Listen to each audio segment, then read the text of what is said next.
श्री स्वामी समर्थ. नमस्कार मित्रांनो. स्वयंपाकघरात या वस्तू कधीही संपून देऊ नका, नाहीतर गरिबी आणि दारिद्र्य घरात प्रवेश करते. तसेच पीठ मळताना स्त्रियांनी पिठात अशी कोणती वस्तू टाकावी जेणेकरून घरामध्ये गडगंज धनदौलते सर्व काही शुभमंगल घडेल. आपले स्वयंपाकघर हा आपल्या घराचा आत्मा असतो. स्त्रियांचा जास्तीत जास्त वेळ स्वयंपाकघरात जात असतो. घरातील प्रत्येक व्यक्तीला ऊर्जा देण्याचे कार्य स्वयंपाकघरात तयार होणाऱ्या अन्नामार्फत होत असते. जर स्वयंपाकघर प्रसन्न व सकारात्मक असेल तर तीच ऊर्जा संपूर्ण घराला व घरातील सर्व सदस्यांना मिळत असते. स्वयंपाकघर नेहमी भरलेले असावे. आपल्या घरात अन्नधान्याची कमतरता भासू नये. कोणत्याही प्रकारची उणीव स्वयंपाकघरात असू नये.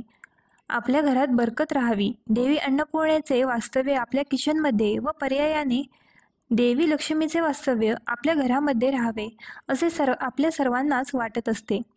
त्यासाठी आपण विविध उपायही करत राहतो. आजच्या व्हिडिओमध्ये आपण पाहणार आहोत की देवी लक्ष्मी व देवी अन्नपूर्णाचे आपल्या घरात कायम वास्तव्य राहण्यासाठी व घरात बरकत राहण्यासाठी स्वयंपाकघरातील अशा कोणत्या वस्तू आहेत ज्या कधीही संपू देऊ नयेत. तर चला जाणून घेऊया. पण त्याआधी तुम्ही जर चॅनलवरती नवीन असाल तर सबस्क्राईब करा आणि तुम्हालाही वाटत असेल की माता लक्ष्मीचा कृपाशीर्वाद नेहमी तुमच्यावर राहावा यासाठी व्हिडिओला एक लाईक करून कमेंटमध्ये जय महालक्ष्मी नक्की लिहा. स्वयंपाकघरातील काही खास वस्तू या संपण्यापूर्वीच आणून ठेवाव्यात किंवा जास्त प्रमाणात आणून ठेवाव्यात. जेव्हा या वस्तू घरातून पूर्णपणे संपून जातात तेव्हा घरामध्ये नकारात्मकता निर्माण होते. अशा कोणत्या वस्तू आहेत ते आज आपण जाणून घेणार आहोत, ज्या कधीही संपून द्यायच्या नसतात. नंबर 1, त्यातील पहिली वस्तू आहे ते म्हणजे आपल्या आहारातील मीठ. मीठ हा सर्वात महत्त्वाचा घटक आहे, परंतु मीठ हे प्रत्येक घरामध्ये उपलब्ध असते. परंतु कधीकधी थोडेसे मीठ शिल्लक राहते. त्यावेळी आपण विचार करतो की हे मीठ आपण उद्या आणू आणि संपूर्ण मीठ संपतो. परंतु घरातील मीठ हे संपूर्णपणे कधीही संपून देऊ नये. मीठ संपायच्या आधीच नवीन मीठ घरामध्ये आणून ठेवायला हवे. घरात मीठ संपणे हे नकारात्मक ऊर्जेचे लक्षण आहे.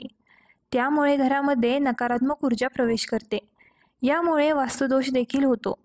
त्याचा सर्वाधिक प्रभाव घरातील स्त्रियांवर पडतो. तसेच घरात पैशासंदर्भात समस्यासुद्धा निर्माण होत राहतात. नंबर 2, हळद. हा एक मसाल्याचा पदार्थ आहे. तो अन्नामध्ये चव आणि सौंदर्य देखील वाढवतो. हळदीचा उपयोग पूजेमध्ये तसेच जेवणामध्ये सुद्धा केला जातो. प्रत्येक शुभकार्यामध्ये हळदीचा वापर नक्कीच होतो. भगवान विष्णूंना सुद्धा हळद खूप प्रिय आहे. घरात हळद संपणे म्हणजे गुरुग्रहाचा दोष लागतो. म्हणून घरात हळद कधीही संपून देऊ नये. म्हणजेच घरात हळद संपण्यापूर्वीच हळदीचे दुसरे पाकिट आणून ठेवावे. एकतर जास्त हळद घरात आणून ठेवा किंवा हळद संपण्यापूर्वीच घरात नवीन हळद आणा. घरात पूर्णपणे हळद संपली की शुभकृतीमध्ये अडथळे येत राहतात. तसेच आपल्या घरात शुभता येण्यासाठी हळद कधीही संपून देऊ नका. नंबर 3, तिसरी वस्तू म्हणजे पीठ. पीठ एक अशी वस्तू आहे जी सर्वांसाठी महत्त्वाची ठरते. म्हणून पीठ संपायच्या आधी आपल्या घरात पीठ हजर असावे. कधीकधी आपल्या घरामध्ये उपलब्ध असणारे हे पीठ कमी होते. अशा परिस्थितीत तुम्ही ज्या भांड्यात पीठ ठेवता त्या भांड्यामध्ये थोडेसे पीठ शिल्लक राहू द्या. हे भांडे पूर्णपणे रिकामे करू नका आणि त्यात पीठ आणून लवकर भरा.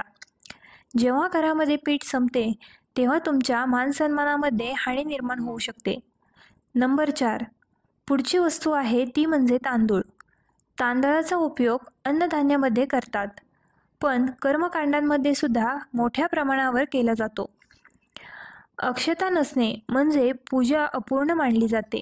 घरात तांदूळ संपल्यावर शुक्र ग्रहाचा दोष लागतो. शुक्र ग्रह भौतिक सुखसंपत्तीसाठी महत्त्वाचा मानला जातो. म्हणून तांदूळ संपण्यामुळे घरात पैशासंदर्भात अडचणी निर्माण होऊ शकतात. म्हणून घरात तांदूळ कधीही संपून देऊ नका. घरात तांदूळ संपत असल्यामुळे नेहमीच पैसा टिकून राहतो. म्हणूनच स्वयंपाकघरामध्ये या सर्व वस्तू नेहमी भरल्या असू द्या, जेणेकरून तुमच्या घरामध्ये कधीही अडचण निर्माण होणार नाही. तसेच आता पाहू, पीठ मळताना स्त्रियांनी पिठात अशी कोणती वस्तू टाकावी जेणेकरून घरामध्ये गडगंज धनदौलत येईल, सर्व काही शुभमंगल घडेल.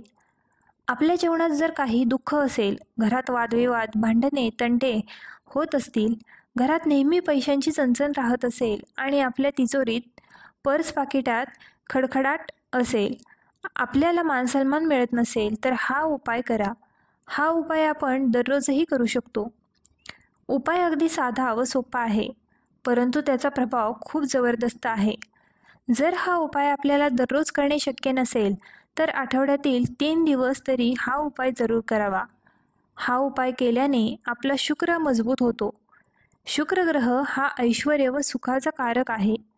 शुक्र मजबूत असेल तर आपल्याला सर्व प्रकारचे सुख व ऐश्वर्य मिळते, आपल्याला धनसंपत्ती मिळते. तसेच हा उपाय केल्याने आपला चंद्रही मजबूत होईल.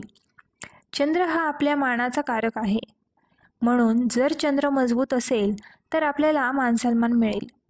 सगळीकडे आपली वाहवा होईल, सगळीकडे आपल्याला मत्ताचा आदर होईल, समाजात आपली प्रतिष्ठा वाढेल. पीठ हे सूर्याचे कारक आहे, म्हणून जर पीठात आपण ही वस्तू टाकली तर आपला सूर्यही मजबूत होईल व आपले तेज सूर्याप्रमाणे उजळून निघेल. उपाय अगदी साधा व सोपा आहे. हा उपाय आपण अगदी सहज दररोज करू शकतो. प्रत्येकाच्या घरात दररोज कणिक मळली जाते. कणिक मळताना फक्त त्या पिठात आपल्याला एक वस्तू टाकायची आहे. प्रत्येक घरामध्ये स्वयंपाकघर हे त्या घराचा आत्मा असतो, कारण येथूनच घरातील सर्वात अन्न व पोषण मिळत असते. त्याद्वारे घरातील सर्वांना ऊर्जा प्राप्त होत असते. आपले शरीर हे अन्नमय असते. आपण जसे अन्न ग्रहण करतो त्याप्रमाणेच आपले शरीर बनते आणि जसे शरीर असते तसेच आपले मनही तयार होत असते. म्हणतात की जसे खाल तसेच बनाल, म्हणजेच आपण जसे अन्न खातो त्याचप्रमाणे आपल्या मनावर त्याचा प्रभाव पडत असतो. म्हणून स्त्रियांनी स्वयंपाक करताना नेहमी हसतमुखाने, आनंदाने आणि देवाचे नामस्मरण करीत स्वयंपाक बनवावा. काही स्त्रिया स्वयंपाक करताना वादविवाद करतात, भांडणे धरटे करतात, चिडचिड करतात, आदळआपट करतात. मग स्वयंपाकात त्याच लहरी उतरतात. ते अन्न खाणाऱ्यांच्या अंगी तेच तरंगी निर्माण होतात व घरात भांडणतंटे, वादविवाद होतच राहतात. तुम्ही अनुभव घेतला आहे का की आपण स्वयंपाक करताना ज्या गोष्टींचा विचार करतो, ज्या गोष्टींबद्दल चर्चा करतो, ती बाब जेवण करताना बोलली जाते. त्या गोष्टींचे जेवण करताना चर्चा नक्कीच होते. हा स्वयंपाक करताना पडलेल्या गोष्टीचा प्रभाव असतो. आपण जर भगवंताचे नामस्मरण करत स्वयंपाक केला तर जेवण करतानाही भगवंताचे नामस्मरण केले जाते व हसत बोलत जेवण केले जाते. आज आपण बोलणार आहोत पिठाविषयी. घरातील स्त्री रोजच पीठ मळते.